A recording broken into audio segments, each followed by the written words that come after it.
Hi, this is Michael Sink with Rock and Sand. In this video is a summary of the concepts that apply to the business world from a book called Team of Teams, New Rules of Engagement for a Complex World by General Stanley McChrystal. It's a great book, it's a long book, it's a complicated book. And what I'm trying to do with this video is simply, in a more simple way, illustrate what General Stanley McChrystal encountered fighting Al-Qaeda in the late 2009 is when he took command of joint forces. It's a case study that is very applicable to the challenging and more complicated and complex world we face as businesses. So here we go, team and teams. So here's a story that's kind of central, and it's not one story. There's thousands of stories like this that occurred when he was in command facing Al-Qaeda. Think, a small ranger team, special forces. McChrystal was the leader or the commander of the Joint Command Special Forces deployed in Iraq and Afghanistan. So that included Green Berets, Rangers, SEALs, the special units from the Marines and the Air Force were all deployed in Iraq to fight Al-Qaeda. So think, small ranger team, remotely deployed. The head of that ranger team notices an oncoming, overwhelming, mechanized enemy force is heading their way fast, and it does not look good for his unit. If he stands up and addresses them, his unit will probably be wiped out. He needs to make a decision: am I going to stay and fight, or do I need to get my team and hightail out of there? Understand the situation?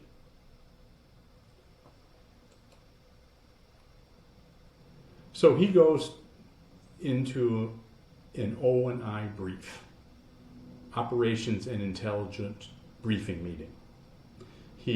The threat is reported, a request is made, he needs air support, ground support, some intelligence and coordination to meet up successfully with the adversary in this situation and to beat them. Within an hour, he got a response.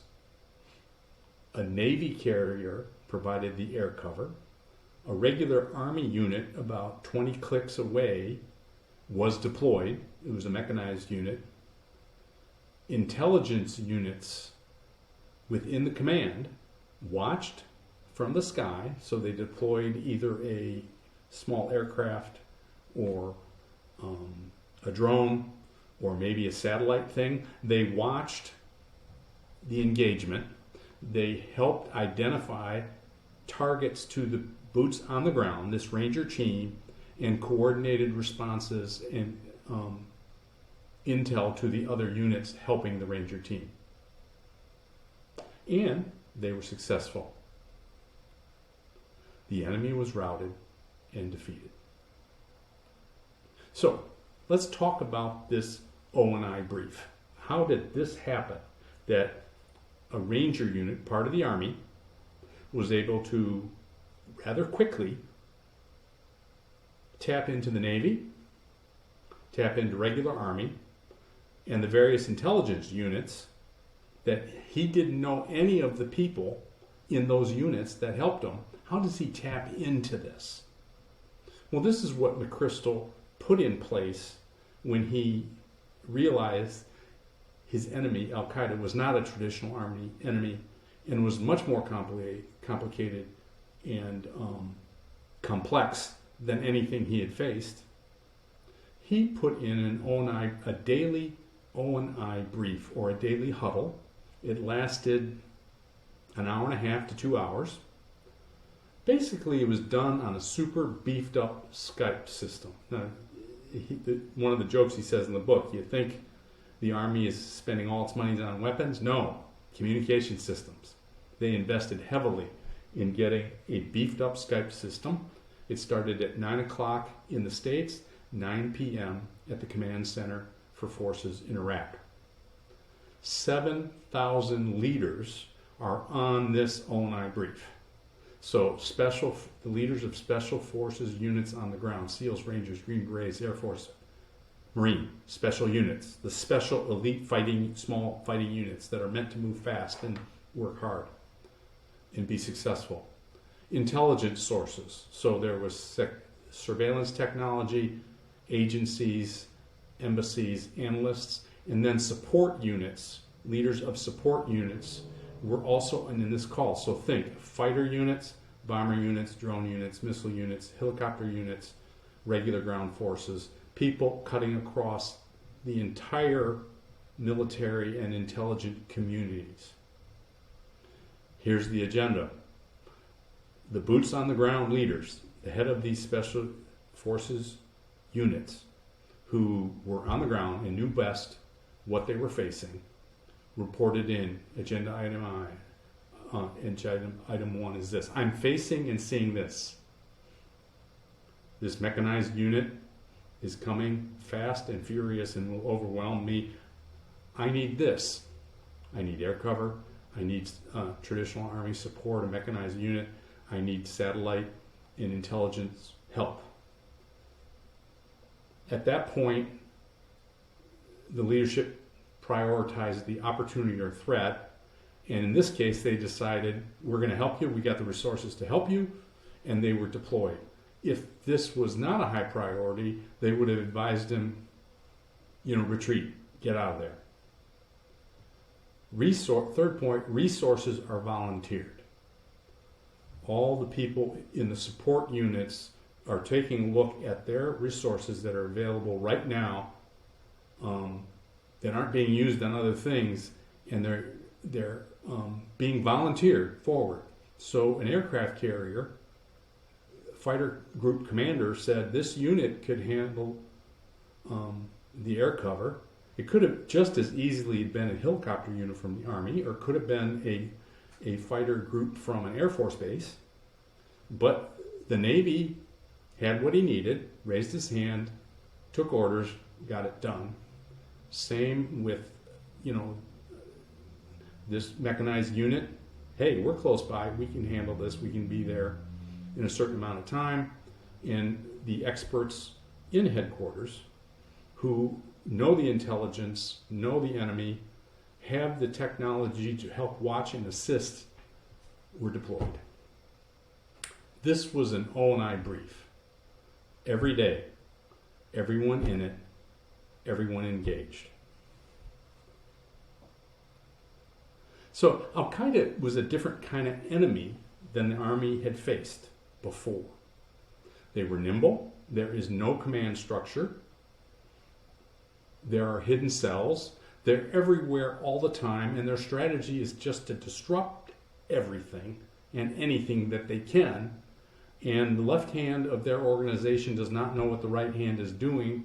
They're all working for a common goal, but they're doing it their own way when the opportunity strikes. So it's a moving target, a lethal target, can move fast, and is everywhere. This is different than traditional Army, and the traditional Army command was just really ineffective against Al-Qaeda. Basically, this enemy was too complex, too fast for command and control to work, which is the Army is built on command and control.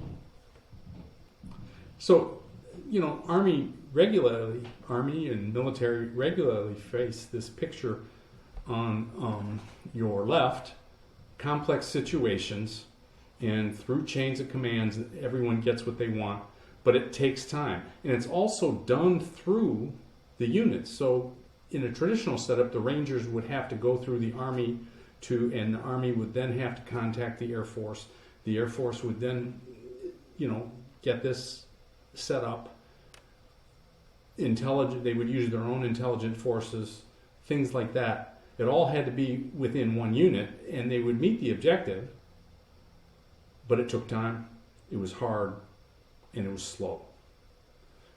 This picture on the right is kind of a representation of the complexity and how what he was facing, American forces were facing, or Allied forces were facing, and it also showed how a different way to respond, instead of going through a hierarchy or a process or a chain of command, directly contacting the O&I meeting allowed people to directly contact the people who needed resources and the people who had them and get it put together with lightning speed.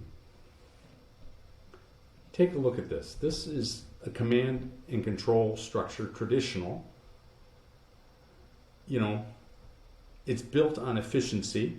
A lot of things in business are built incredibly well on efficiency. But efficiency, you know, this is about building more cars or moving mass amount of troops as fast as possible. And there's, you know, one person here doesn't know what this person here, it's all coming together through a chain of command to get the objective. The Army had been moving towards being a command of teams, so teams, you know, taking these and turning them into teams and having them direct report to get the objective. And what McChrystal did was move these joint operating special forces that cut across the lines of the military and intelligence services and put them, created basically a team of teams everywhere, every little box being a team who could provide something. They just needed to know what to provide and connect. There are two principles basically outlined in this book that made this happen. Basically, McChrystal has come up with this term, shared consciousness, which I would say you got to give people the context. There's two parts of this. There needs to be a systematic understanding of the big picture and the interdependency of everybody in the organization, and then strong lateral connectivity between teams so that personal relationships are made so that people can trust each other and know who each other is and know what they can do and deploy people correctly. That enables empowered execution. You notice in that story I told, which was duplicated many times, the person calling the shots on this thing is the ranger guy at the front line. McChrystal was learning as he built this that he needed to stay out of the way, and the top leaders were there to get people connected and made sure good scenarios were brought to the fore and help prioritize a little bit, but then let everyone else solve it themselves. This is not delegation. It's letting go of the power and sharing the power. It's encouraging decision making to all levels of the organization. At everyone in that O&I brief made decisions together based on the big picture and the connectivity between everybody, the relationships. They made the decisions that made it work. Shared consciousness enables empowered execution. So here's the results. In the spring of 2009, before McChrystal implemented the O&I meeting, these vast and various groups of special forces were able to do about 20 missions a month. That's less than one a day. Opportunities and retaliation and disruption created by Al-Qaeda was way more. Basically, I'm saying they weren't responding to the threat. They were not disabling the disruption. This wasn't enough. A year later, the same set of people following this O&I shared consciousness empowered execution model were able to grow to 250 missions a month, a 12-time increase. Summer a year later, 600 missions. Spring of 2011, 1,000 missions. Same amount of people, deployed differently, shared consciousness, decision-making put down, pushed down, created incredible results. The same set of resources had a 50 times increase in results. So, let's bring this back to us. You are not the military. Your customers are not Al-Qaeda. Okay? So the urgency with which McChrystal and the Army Armed Forces worked probably doesn't apply to you. However, there are some similarities here. You and the members of your team are Ranger-like. So all these special forces people are the best of the best. They're smart, they're well-trained, they're trained different ways, but they know what's going on and they do it well. Your people are like that. They also are trained to jump in and jump out and be dependent on others. And in many ways, that's how your work is done. Jumping in, jumping out, you're relying on others to get what needs to be deployed for your customers or delivered to your customers. You're depending on others.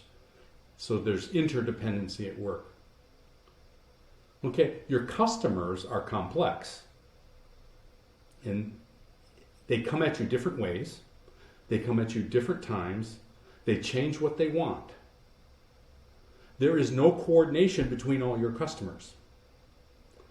It requires real-time nimbleness to serve all of them.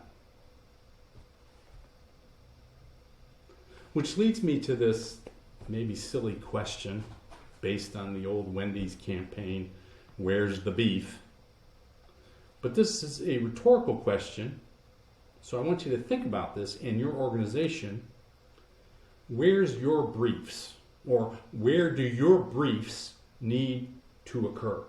Where do you have resources deployed across divisions of your company or across teams within your organization that could come together to serve a need for a customer, but those groups of people are not talking to each other or are not aware? Could you raise awareness of the situation,